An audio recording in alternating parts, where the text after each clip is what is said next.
مسيرتي في سر وفي علن لولا وسع لدى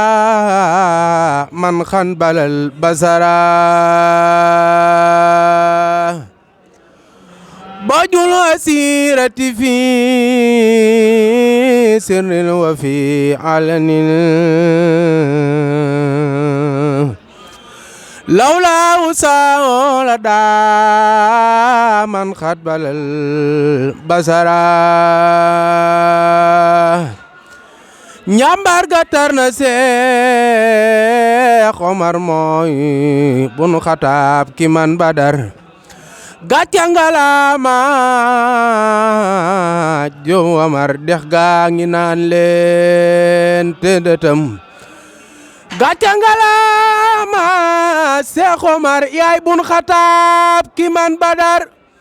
gàcce ngalaama Jow Omar dex gaa ngi naan leen te dëtëm màggaluk Seex Omar Diop ku nu xam rek xame noog waa kër Seex Omar ñu bokk fii ci kër Serigne Seex Ngabou Diop moom Serigne Aliou ak Cheikh Moustapha moom Serigne Omar ñi ngi rafetlu bu baax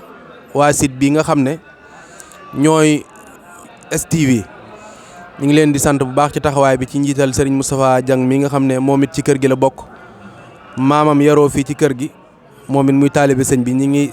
ñaan ci barkeb Serigne Omar mi ngi di liggéeyal ci bis bi site bi yàlla na dem ba doon télé ci barkeb Serigne Omar di siyaare bu baax sunu wasila sëñ Aliou Diop mi nga xam ne moo fi nekkal sëñ Cheikh Ngabou ak mbooleem njaboot gi yëpp ak taalibe yeeg xarit yeeg am di jàmm yeeg yëpp jërë ngeen jëf Cheikh Moustapha